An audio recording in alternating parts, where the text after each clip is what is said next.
दोस्तों स्वागत करता हूं आपका अपने यूट्यूब चैनल पर। जैसा कि आप सभी लोग जान ही रहे हैं कि 29 मार्च को पेपर है आपका आर्ट का, प्राविधिक कला का। उसको दृष्टिगत रखते हुए अब हम मॉडल पेपर को सॉल्व करवाएंगे। तो सबसे पहले हम देख लेते हैं मॉडल पेपर के बारे में कि होता कैसे है और क्या आता है, क्वेश्चन कितने कितने नंबरों का आता है, क्या हम करें कि एक अच्छा स्कोर पा सकें। तो स्टार्ट करते हैं। सबसे पहले आप देख लीजिए कि प्रश्न पत्र जो आपका रहेगा उसके निर्देशों को हम पढ़ लेते हैं। तो आपका जो ये प्रश्न पत्र है उसका समय है आपका 3 घंटे 15 मिनट और पूर्णांक है जो 100 नंबर का है। ठीक है, 3 घंटे आपको पेपर करने हैं और 15 मिनट आपको पेपर पढ़ने के लिए दिए जाते हैं। निर्देश क्या है कि प्रारंभ के 15 मिनट परीक्षार्थियों को प्रश्न पत्र पढ़ने के लिए निर्धारित है, यानी आपको जो 15 मिनट है वो आपको प्रश्न पत्र पढ़ना है उसमें। फिर आप अपना अनुक्रमांक मुख्य पृष्ठ एवं उसमें रखे प्रत्येक ड्राइंग शीट पर स्पष्ट रूप से अंकों तथा शब्दों में ऊपरी दाहिने कोने पर लिखिए तथा कक्ष निरीक्षक से स्पष्ट हस्ताक्षर भी करवाइए। ठीक है, वहाँ पर आपको ड्राइंग शीट रहेगा, तो ड्राइंग शीट पर आपको कोने में, दाहिनी ओर कोने में, यानी यहाँ पर आपको अपना रोल नंबर, शब्दों और अंकों दोनों में लिखना रहेगा। उसके बाद यहाँ पर आपका कक्ष निरीक्षक उस पर साइन भी करेगा। दूसरा, संपूर्ण प्रश्न पत्र 6 खंडों में विभाजित है, सभी खंड अनिवार्य हैं। जो आपका पेपर होगा वो 6 खंड में होगा और उनके सामने उनका अंक भी दिया रहता है। आवश्यकता अनुसार ड्राइंग कागज पर दोनों ओर चित्र बनाएं। रफ कार्य साधारण श्वेत पत्र पर कीजिए और उस पर अपना अनुक्रमांक लिखकर उसे ड्राइंग शीट के साथ संलग्न कर दीजिए। एक आपको रफ कार्य के लिए भी एक श्वेत पत्र मिलेगा, मतलब उसमें लाइनिंग नहीं होगी, उस पर आप रफ कार्य करिए और उसमें अपना अनुक्रमांक लिखकर उसको संलग्न कर दीजिए, यानी जो आपकी ड्राइंग शीट है उसी के साथ अटैच कर दीजिए। सुंदर संयोजन, स्वच्छता तथा सुंदर कार्य के लिए विशेष अंक मिलेंगे। जो बच्चे परेशान रहते हैं कि हमें नंबर कैसे मिलेगा, तो वो इस पर विशेष ध्यान दें कि उन्हें संयोजन सुंदर करना है, स्वच्छता बनाए रखनी है, हाथ को एकदम साफ रखना है कि जब भी हम लाइन खींचे तो हथेली का जो स्पर्श होने की वजह से जो गंदगी हो जाती है वो ना रहे। इसके लिए आप और जो लाइन खींचते हैं उसे मान लीजिए मिटाने के लिए आप रबर गिट का जो प्रयोग करते हैं, रेजर का जो प्रयोग करते हैं, तो वो इस तरीके से मिटाएं ताकि वो अपना दाग उस पर ना छोड़े। ठीक है, और सुंदर कार्यों के लिए विशेष अंक मिलेंगे। तो आपको अगर अच्छे नंबर पाने हैं तो ये आपको ध्यान रखना है कि आपकी जो हाथों की गंदगी है उस ड्राइंग शीट पर विशेष तौर पर ना पड़े और ना ही रबर गिट से जब आप मिटाएं तो वो अपना उस पर छाप छोड़े। तो सीधा सीधा मतलब ये है कि कोई भी काम आप हल्के हाथों से करिए और जब वो एकदम स्पष्ट हो जाए तब उसे आप गाढ़ा कर सकते हैं। दी हुई रेखाएं रचनात्मक रेखाएं तथा अभिष्ट रेखाएं स्पष्ट हो, सारी चीज़ें स्पष्ट होनी चाहिए। ये आपको नंबर दिलाने में बहुत ही सहायता करेंगी। केंद्र व्यवस्थापक की हस्ताक्षर युक्त मोहर अपनी प्रत्येक ड्राइंग शीट पर लगवाएं, ये तो जरूरी है आपको। फिर आगे हम देखते हैं कि खंड आ है, जो जैसा कि इसने कहा कि 6 खंडों में पेपर है, तो सबसे पहले 6 खंडों में खंड आ जो है वो बहुविकल्पीय प्रकार का होता है, वो 10 नंबर का आपका होता है। ठीक है, तो उस 10 नंबर को आप बहुत ही आसानी से पा सकते हैं यदि आपने थोड़ी सी भी मेहनत करके पढ़ाई की होगी तो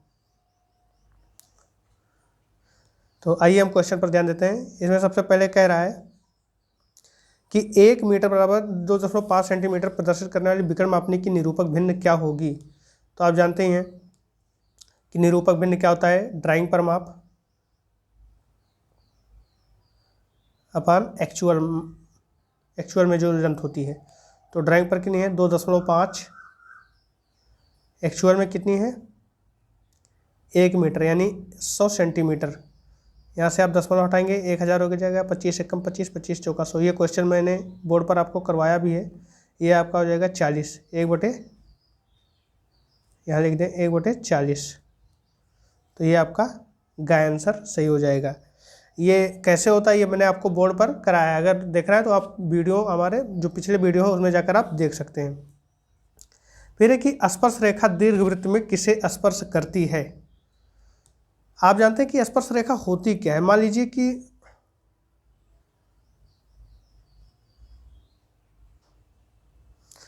ये सर्किल है, आपका वृत्त है, स्पर्श वो होता है जो इसे स्पर्श करते हुए निकल जाए।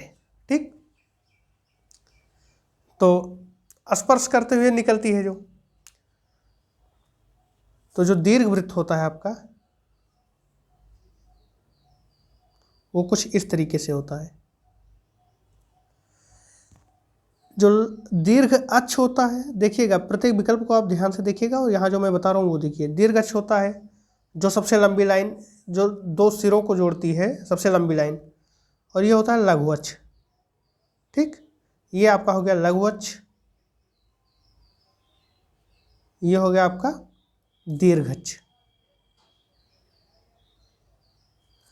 अब आप कह रहे हैं कि स्पर्श रेखा दीर्घवृत्त में किसे स्पर्श करती है, तो स्पर्श रेखा ऐसे भी आपकी जा सकती है, तो आप कहेंगे कि हाँ ये लघु अक्ष को स्पर्श कर रही है। ऐसे भी जा सकती है, आप कहेंगे दीर्घ अक्ष को स्पर्श कर रही है, लेकिन कोई ज़रूरी नहीं है कि हमेशा ऐसे ही जाए। मान लीजिए ऐसे निकल गई तो, सॉरी फिर से बना दे,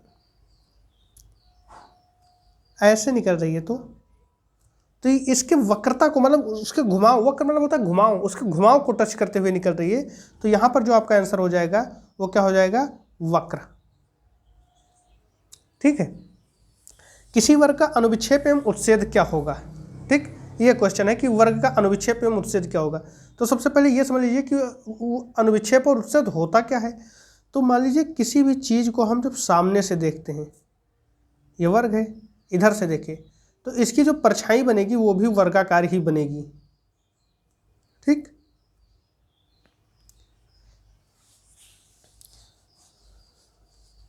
इसमें क्वेश्चन थोड़ा कुछ गलत टाइप का दे रहा है,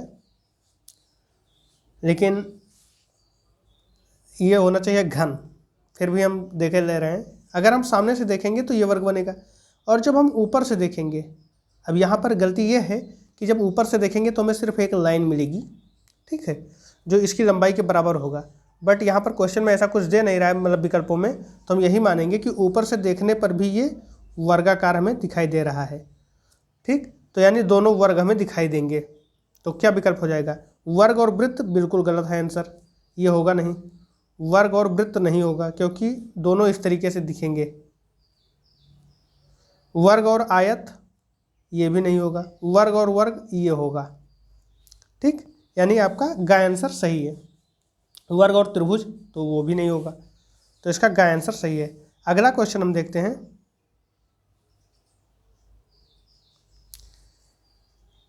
किसी घन का प्रत्येक फलक किस आकार का होता है। चौथा क्वेश्चन है, किसी घन का प्रत्येक फलक किस आकार का होता है। ये मैंने आपको पिछले वीडियो में स्पष्ट रूप से बताया कि कैसी आकृतियों का क्या होता है। तो घन है, तो घन जो बनेगा वो आपका किससे बनेगा, और ये टेलीग्राम चैनल पर पढ़ा भी है, वहाँ पर मैंने आकृतियाँ बनाकर भेजी थी और बताया था किससे क्या बनता है। जब दो वर्गों को इस तरीके से रखकर हम बनाते हैं आकृति, तो इसमें हर एक जो ये फलक है ये वर्गाकार ही है। ठीक है, तो हर एक फलक क्या होगा, वर्गाकार होगा। ठीक, तो इसमें आंसर आपका क्या हो जाएगा कि घन का प्रत्येक फलक किस आकार का होता है, तो ये आपका वर्गाकार होता है। निरूपक भिन्न की इकाई होती है, तो ये मैंने आपको पहले ही समझा दिया है कि निरूपक भिन्न की कोई इकाई नहीं होती है। ये एक बटे करके कुछ भी होता है और लिख दिया जाता है, लेकिन इसकी कोई सेंटीमीटर और सेंटीमीटर रहता है ऊपर नीचे, तो सेंटीमीटर सेंटीमीटर कट जाता है, तो इसकी कोई इकाई नहीं होती है।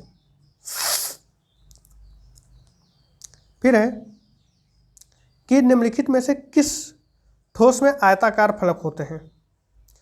तो सभी देख लीजिए, शंकु जो होता है वो इस तरीके से होता है, इसमें कोई आयताकार फलक है ही नहीं, ये तो एक डिब्बा टाइप का जो वो आता है कीप जैसा, उस आकार का हो जाता है। घन, घन देख लीजिए, तो घन का जो फलक होता है वो वर्गाकार होता है, अभी हमने पिछले क्वेश्चन में बताया। सूची स्तंभ जो होता है वो भी त्रिभुजाकार से ही कुछ ऐसे बनता है। ठीक है, मान लीजिए ऐसे कुछ होता है, तो सूची स्तंभ भी ऐसे बनता है, वो त्रिभुजाकार फलक होता है। तो ये आया आपका, सिर्फ आंसर क्या बचा, संपार्श्व। इसका आंसर क्या हो जाएगा, संपार्श्व। फिर है सातवां क्वेश्चन, एक घन में कितने फलक होते हैं। तो आइए हम देख लेते हैं। ये हमारे पास घन है, अब माचिस की डिबिया उठा लीजिए, उसके कितने फलक हैं गिन लीजिए। तो हम गिन सकते हैं, 1 2 3 4, पीछे का 5, ऊपर का 6, यानी 6 फलक होते हैं। एक घन में कितने फलक? 6 फलक। विकर्ण मापनी पर कितने माप दिखाए जा सकते हैं? विकर्ण मापनी पर आप जो है वो 3 माप दिखा सकते हैं। म्यूजिक शब्द की रचना हेतु खानों का अनुपात क्या है? तो इसका आंसर 22:7 हो जाएगा। आप गिन लीजिएगा। जहाँ यम आएगा वो आपका 5, जहाँ डब्लू आएगा वहाँ आपका 5, जहाँ आई आएगा वहाँ आपका 1, और बाकी सब में लगभग 4 खाने। ठीक। जे का जो होता है वो 3 हो जाता है।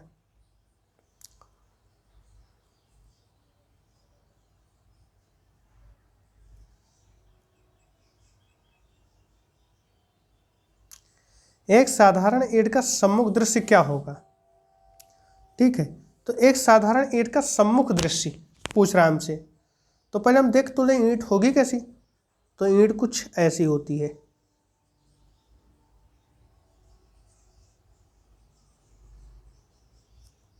ठीक,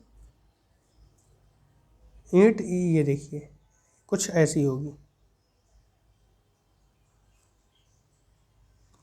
इसे ऐसे मिला दीजिए, इसे ऐसे मिला दीजिए, कुछ इस तरीके से ईंट होती है आपकी। तो सामने से हम देख रहे हैं तो सामने से हमें क्या दिखाई पड़ रहा है? ऐसे दिख रहा है। ठीक, तो ये क्या है? आयताकार। तो यहाँ आंसर आपका क्या हो जाएगा? समलंब होगा नहीं, समलंब आपका ऐसे होता है, समलंब ये होता है, वर्ग इस तरीके से होता है, आयत ये होता है, समपंचभुज आपका इस तरीके से होगा। तो क्या बनेगा? आयत। तो इस सेक्शन में बस, इस वीडियो में बस इतना ही। खंडवा हम अगले वीडियो में देखते हैं। धन्यवाद। और ज़रूरी जानकारी आपको, यदि आप पेड कोर्स ज्वाइन करना चाहते हैं हमारा, तो पेड कोर्स में आपको सारी चीज़ों के PDF, सारे टॉपिक के क्या हो जाएंगे आपके पेड कोर्स में, आपको पूरा PDF मिल जाएगा। सभी का हल रहेगा, तकरीबन 100 क्वेश्चंस रहेंगे, और फीस जो इसकी बहुत नाम मात्र है आपकी 200 रुपये। तो अगर आप पेड कोर्स लेना चाहते हो तो आप पेड कोर्स ले सकते हैं, नहीं तो आप अगर पढ़ना चाहते हैं तो आपके लिए यूट्यूब पर ये फ्री वीडियो है। धन्यवाद।